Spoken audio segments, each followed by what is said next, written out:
At the peak of our simcha, at the moment of our happiness, we break a glass at the chuppah. And so I want to share a little bit kind of on the background of that and what's a good takeaway for a chatan and kala at the chuppah based on that. So what's the classic explanation that's offered for why we break the glass at the peak of the wedding? Why do we do it? What's one reason that's offered? Ground us in real life that it's not always perfect. Okay, yeah, that's Bigger Jewish should also remember the destruction of the temple and the wall. so that's like the classic. You're also completely correct. That's like the classic one that's like rooted in like the text and stuff like that. They're both correct. The classic explanation, and it appears in the Ramah, the Shulchan Aruch, that we do it to remember even our moment of gladness and our peak moment experience at the wedding. We want to remember the temple. We remember the destruction at that time. So I'm going to talk about what the origins, where this all comes from. So it seems like the earliest source for breaking the cup at the wedding isn't based on the temple, actually. It seems like the earliest source, it starts in the Gemara. The Gemara, there were two Rabbanim, Mar, son of Mar bar Ravina, that he made a wedding feast for his son. He saw the rabbis were becoming excessively happy. So he broke a glass at the wedding. Similarly, it was another, Rav Ashi did the same thing for his son. He saw the rabbis were becoming too happy, so he broke a white glass cup, and they became sad. Okay, see, I don't know if they want to make people sad at the wedding, but the idea is that like there's a difference between being happy for a mitzvah, I guess, and being frivolous, overly happy. And so he wanted to like temper things. They wanted to temper things with the breaking of the glass.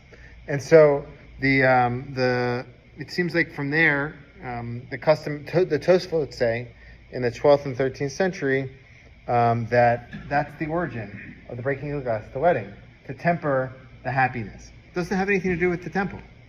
Now, the second reason, which is connected to the temple, that also starts in the Gemara. The Gemara says we have to do things to remember the temple, the destruction of the temple. What the Gemara brings is that you're supposed to put like ashes at the place where you put your tefillin.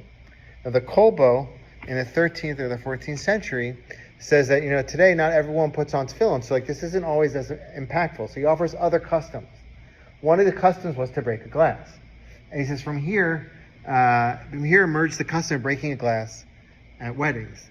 And the Ramah, which is the posek, the one we follow, not the Shulchan Aruch, the Ramah says he brings this and as the reason for why we break the glass, a glass at the wedding. So that seems to be like that's entrenched in halacha, and that seems to be the reason that's offered under many chuppahs and overall. It's connected to the temple, and that's what we read Im eshkachech at that point. If I forget Jerusalem.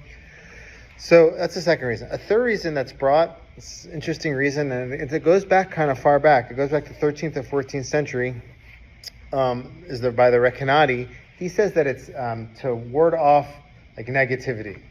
He says that in these moments, in the moment of one's wedding, it's a great moment of elevation and holiness, and there's many like negative forces, or it's a time that's very prone to judgment.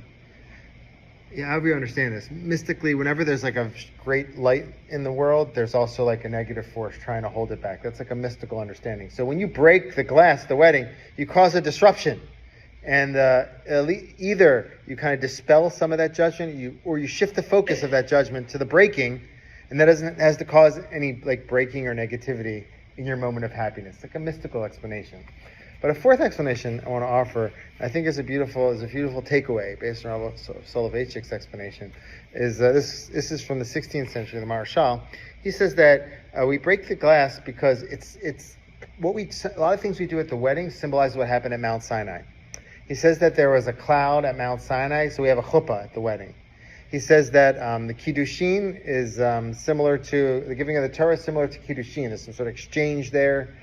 And he says that the breaking of the glass is similar to something else that broke at Mount Sinai. What broke at Har Sinai? What? What?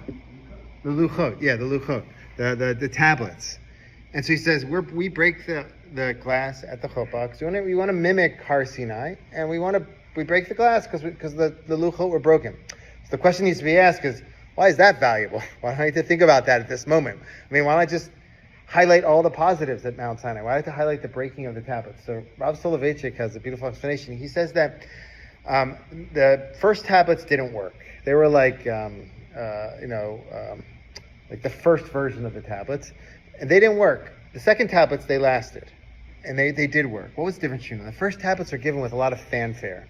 There was lightning, there was thunder, there was a shofar blast. There was a lot of fanfare, and he says those ended up being broken.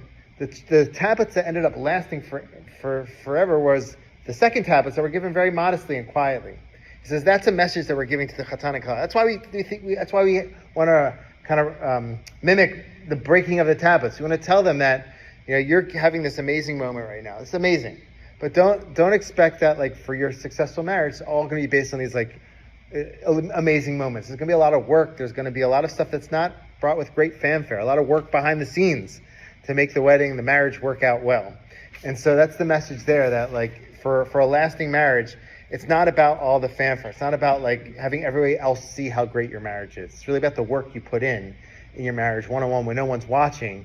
That's going to lead to a successful marriage. So I think it's a beautiful message, a good thing to think about, like under the chuppah. You can really apply all these reasons. I'll just summarize them. The first one was the idea that like they want to temper the happiness at the wedding. The second one was, again, the classic explanation, which is the Beit HaMikdash. The third one is like to remove the judgment during that moment. It's like a mystical explanation. And the third one, as we said, was to mimic Har Sinai. You had a question? What about when the mothers break the plate? So that's for another Dvar Torah. Yeah, we'll do that next time.